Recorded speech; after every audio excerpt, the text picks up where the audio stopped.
प्रभावित न हो।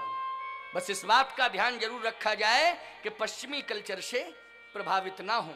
एक बार हमसे कहने लगे लोग, महाराज जी आप बराबर पश्चिमी कल्चर का विरोध करते हैं। हमने कहा बिल्कुल करते हैं, करता रहूंगा।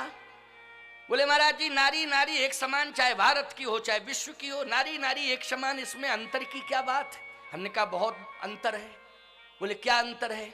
मैंने कहा अंतर यह है, एक होता है मिट्टी का पात्र, मिट्टी का पात्र जैसे मिट्टी की प्याली।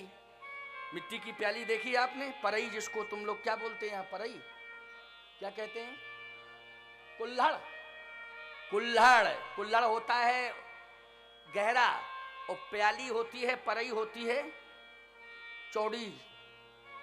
क्यों परई, उसको क्या बोलते, कुल्हड़, उसको भी कुल्हड़ कहते हैं क्या। पारा है, पारा, ठीक ठीक ठीक ठीक, प्याली कह लो पारा कह लो। एक होता है मिट्टी का पारा प्याली, कुल्हड़ कह लो चाहे पारा कह लो, और एक होता है चीनी का पारा, चीनी का कुल्हड़, चीनी का कप, चीनी का कुल्हड़, मिट्टी का कुल्हड़। अच्छा बोलो दोनों में अंतर है कि नहीं। आप कहो प्रयोग में तो दोनों ही आते हैं, मिट्टी का कुल्हड़ भी प्रयोग में आता है और चीनी का कुल्हड़ भी प्रयोग में आता है, जिसको आप कप कहते हो, चाय पीते हो, है ना। लेकिन अंतर यही है, एक बार प्रयोग में मिट्टी का कुल्हड़ आता है, एक बार, दोबारा नहीं आता। आता है दोबारा कि धो धा के रख लेते हो कुल्हड़ को, फेंक देते हो ना, अलग कर देते हो कि नहीं। लेकिन जो चीनी का कप होता है उसको एक बार नहीं कई बार आप प्रयोग में लाते हो कि नहीं लाते हो, लाते हो कि नहीं। क्योंकि वो हमेशा पवित्रता का ढिढोरा पीटता है कि मैं पवित्र हूं, मैं पवित्र हूं, मैं पवित्र हूं। लेकिन मिट्टी का कुल्हड़ कहता है खबरदार, एक बार ही मैं किसी का स्पर्श करूंगा, दोबारा टूटना पसंद करूंगा, लेकिन दूसरे के मुंह से लगना पसंद नहीं करूंगा। खबरदार अगर तुमने साहस किया। भारत की नारी का कैरेक्टर, चरित्र मिट्टी के कुल्हड़ के समान है। भारत की नारी का चरित्र मिट्टी के कुल्हड़ के समान है, और विदेशी नारी का चरित्र चीनी के प्याले के समान है, चीनी मिट्टी के कप के समान है।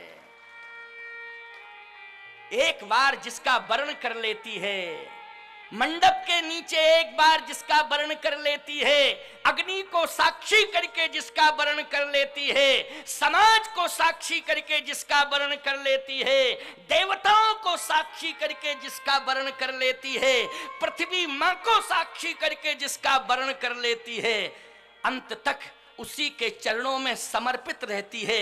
मरना पसंद करती है, लेकिन दूसरे को स्वीकार करना पसंद नहीं करती है। केवल एक के चरणों में ही उसका समर्पण और उसका मरण दोनों ही होता है। समर्पण भी एक के चरणों में और मरण भी एक के ही चरणों में होता है। इसलिए माताओं, आज मैं इस मंच से आप सबको आशीर्वाद देता हूं कि आपकी मांग का सिंदूर सदा चमकता रहे और आपका पातिव्रत धर्म यज्ञ भगवान की कृपा से सदा सुरक्षित रहे, और इस राष्ट्र को संबल देने के लिए आपका ये पातिव्रत धर्म शक्ति की पराकाष्ठा बन करके राष्ट्र को मजबूत करता रहे, मजबूती देता रहे। हमारा यही आप सबके लिए आशीर्वाद है, आप सबके लिए यही मेरा कहना है। तो जीवन में तीन सजावत देश को सती संत और शूर, और तीन लजावत देश को कपटी कायर क्रूर। तीन लजावत देश को कपटी कायर क्रूर। आपको मालूम होना चाहिए तीन ही सजाते हैं ना देश को, संत सती और शूर। हमारे संत जी पधार रहे हैं, देखो स्वामी श्री राम प्रियदास जी महाराज, ये इस समय अयोध्या माझा मंदिर के श्री महंत हैं और बड़े ही भजनानंदी संत हैं। हमारे बहुत पुराने 40 साल पुराने परिचित के संत और बड़े ही संत सेवी, बड़े ही विनम्र, बड़े ही दिव्य महापुरुष पधारे, उनका स्वागत है। और अपने संत मंडली के साथ वो पधार रहे हैं, आए विराजें, उनका स्वागत। तो आज सभी संत पधार रहे हैं। जय हो, जय हो।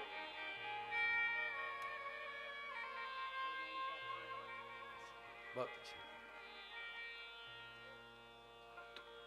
बोलिए श्री सीताराम नाम भगवान की जय, श्री भक्तवत्सल भगवान की जय, श्री यज्ञ नारायण भगवान की जय। हाँ, तो मन की एकाग्रता, यह है भारतीय नारी के व्यक्तित्व का दिग्दर्शन, जो आज भगवती सीता ने लंका में रहकर 14 महीने की कठिन तपस्या